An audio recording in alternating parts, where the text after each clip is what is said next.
নাক বন্ধ থাকতো আর এই জায়গাটা অনেক ভার হয়ে থাকতো আর কি, চোখ টোক অনেক ভার হয়ে থাকতো।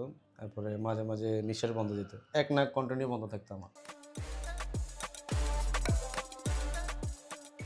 আসসালামু আলাইকুম। আমাদের একজন সৌদি প্রবাসী, উনি জেদ্দায় থাকেন, অনেকদিন ধরে ওইখানে থাকেন এবং বেশ কিছু সমস্যা নিয়ে ভুগছিলেন। কি সমস্যা নিয়ে ভুগছিলেন আমরা ওনার মুখ থেকে শুনতে চাই। আসসালামু আলাইকুম। ওয়ালাইকুম আসসালাম। আপনার কি সমস্যা ছিল?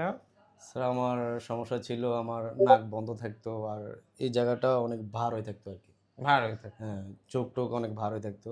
তারপরে মাঝে মাঝে নিঃশ্বাস বন্ধ যেত, এক নাক কন্টিনিউ বন্ধ থাকতো আমার সব সময় সবসময়। মানে কখনো এটা কখনো এটা। শ্বাস নিতে কষ্ট হ্যাঁ, হতো শ্বাস আপনার? নিতে রাত্রে মাঝে মাঝে আমার মানে ধরেন নিঃশ্বাস বন্ধ হয়ে যেত, আমি নিঃশ্বাস ঘুম ভেঙে যেত, তারপরে ধরেন লাফ দিয়ে উঠে যেতাম আর কি। এটা কতদিন ধরে? এটা প্রায় এই সমস্যাটা 3 বছর থেকে আর কি। 3 বছর। 3 বছর প্রায়। তো এই সমস্যার জন্য কি দেশে আসেন? জি, এটার জন্যই দেশে আসছি আলহামদুলিল্লাহ। তো দেশে আসার পরে এই যে আমরা আপনাকে দেখলাম, আমরা ওনাকে দেখি, ওনার বেশ কিছু পরীক্ষা নিরীক্ষা করে আমরা অ্যান্ডোস্কোপ দিয়ে ওনাকে দেখি ওনার নাকটা। অ্যান্ডোস্কোপ দিয়ে দেখার পর আমরা দেখি যে ওনার নাকের মধ্যে হাড়টা অনেক বাঁকা ছিল। অনেক মানে অনেক। এটা তো আপনি নিজেও দেখেছেন। জি জি, হাড়টা আমার বাঁকা। ফটো আছে আমার কাছে। ছবিও আছে। ছবি আছে আলহামদুলিল্লাহ। কবে অপারেশন করা হয়? আমার গত শুক্রবার আর কি। এখন আপনি কেমন আছেন? আলহামদুলিল্লাহ স্যার, আমার পৃথিবী অনেক পাতলা হয়ে গেছে। পৃথিবী পাতলা হয়ে গেছে। মানে আমার মনে হয় আমার মাথা থেকে একটা বোঝা নামে গেছে এমন লাগতেছে শ্বাস আলহামদুলিল্লাহ। নেন তো জোরে, শ্বাস নেন। নাক দিয়ে নেন, নাক দিয়ে ছাড়েন।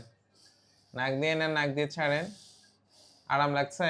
খুব আরাম লাগতেছে কোনো বন্ধ আলহামদুলিল্লাহ। বন্ধ ভাব লাগে? না আলহামদুলিল্লাহ। ভার ভাবটা আছে খুব এখন? ভালো আছি স্যার আলহামদুলিল্লাহ। শান্তি লাগতেছে এখন? খুব ভালো আলহামদুলিল্লাহ। আলহামদুলিল্লাহ, আলহামদুলিল্লাহ। আলহামদুলিল্লাহ। তো এই যে নাকে হাড় বাঁকা সার্জারি, এটা অনেকগুলো পদ্ধতিতে আমরা করি। এন্ডোস্কোপিক পদ্ধতি আছে, ভিতর দিয়ে কেটে করা আছে, কিন্তু বাইরে কোনো রকমের কাটাছাড়া কিন্তু না। দেখেন ওনার নাকে কোনো বাইরে কাটাছাড়া আছে আপনার? না না। কোনো কিছু নাই। এটা বোঝার উপায় নাই, এক। দুই হচ্ছে অপারেশনের পরপরই কিন্তু অনেক সময় রোগীদের ভালো হওয়ার সম্ভাবনাটা অনেক অনেক বেশি। যদি সার্জিক্যালি যে টেকনিকগুলো আমরা ফলো করি এগুলো যদি ভালো মতো করা যায়, তাহলে কিন্তু রোগীদের ভালো হওয়ার সম্ভাবনা অনেক অনেক বেশি।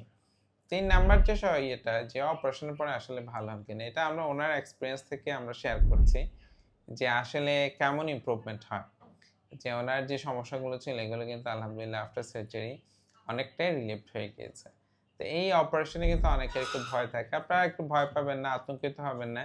একজন ভালো চিকিৎসকের পরামর্শ নেওয়া উচিত। জি জি। এবং যাদের এই সমস্যা আছে, যাদের এই হাড় বাঁকা সমস্যা, বিদেশে থাকেন, বাংলাদেশে আছেন, বাইরের দেশে আর বাংলাদেশে কস্ট যেটা ওটা মানে আকাশ পাতাল থেকে বেশি। আনবিলিভেবল। আমরা অনেক কম খরচে আনবিলিভেবল মানে করে ফেলছেন না এখানে, আনবিলিভেবল মানে এখানে আলহামদুলিল্লাহ। চিপ কস্টে আমার চিপ জিনিসটা কস্ট। হয়ে গেছে আলহামদুলিল্লাহ। তা আমি আমাদের যারা পেশেন্ট আছেন ওনাদেরকে একটু ইনফর্ম করতে চাই, আপনারা খরচের বিষয় নিয়ে অনেকের একটা দোটানা থাকে বা একটু ভয়ের মধ্যে থাকেন যে অনেক খরচ। আসলে না, বিদেশে যারা থাকেন ওনাদের জন্য আমাদের আমার দেশের এটার জন্য সব 10,000 রিয়াল চাইছিল আর কি, সৌদি আরব। 10,000 রিয়াল 10,000 রিয়াল বাংলা কত টাকা? বাংলা প্রায় 3.5 লক্ষ টাকা। 3.5 লক্ষ টাকা। 10,000 রিয়াল মানে হচ্ছে 3.5 লক্ষ টাকা। আর আপনি এখন তো আসা যাওয়ার ভাড়া, সবকিছু অপারেশন মিলে আমার সব মিলে 25 এর মধ্যে হয়ে গেছে। 25 এর মধ্যে হয়ে গেছে। আলহামদুলিল্লাহ, আলহামদুলিল্লাহ।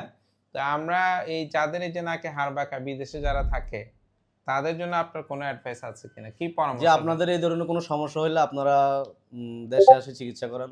সৌদি আরবের ট্রিটমেন্ট অনেক কস্টলি এবং ধরেন ওখানে টেক কেয়ার করার মতো কেউ নাই। স্যারের ট্রিটমেন্টটা আলহামদুলিল্লাহ মানে সুস্থতা আল্লাহর ইচ্ছা। আল্লাহর ইচ্ছায়। স্যার হচ্ছে উসিলা আর কি আলহামদুলিল্লাহ।